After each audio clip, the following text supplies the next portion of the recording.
So if you take a look at this map and compare it to previous ones, you'll recognize that this is a massive empire compared to previous ones. And part of the Han's genius was their ability to win support from very diverse social and ethnic groups that had been fighting for centuries. They form alliances with key leaders.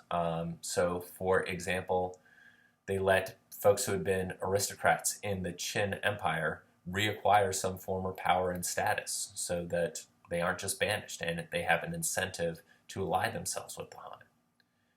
They still have that huge agrarian base, so a steady flow of tax revenue and labor from military and public works. They also draw a bunch of money from state-owned mines and mints. They get tribute from territories beyond their borders. They institute household taxes on nobility.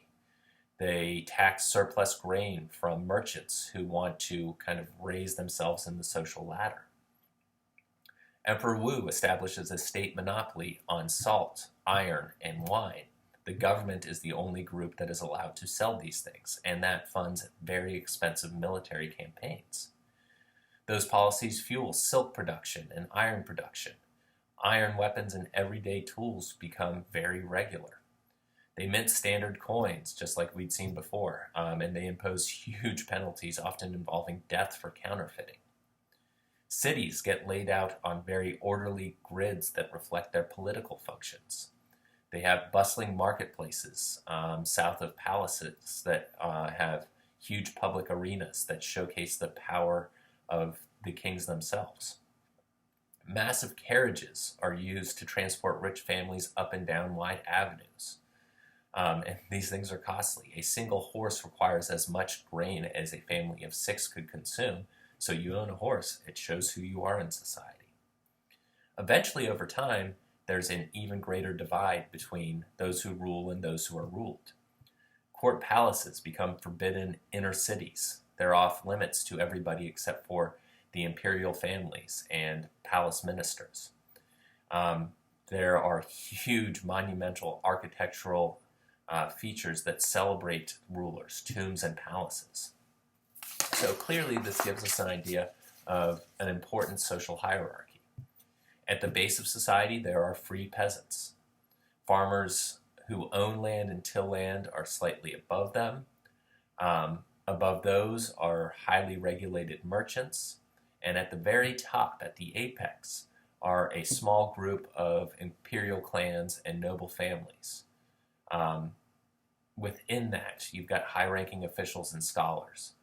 But think about how this is set up. Again, you've got a huge base of millions of peasants doing all the agricultural labor and just a small group of people at the top.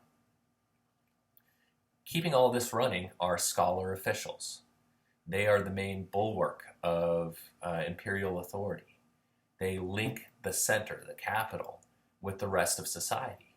And over generations, these folks acquire land and wealth, and they really use Confucian ideology that we'll tease out a little bit later to support this status quo.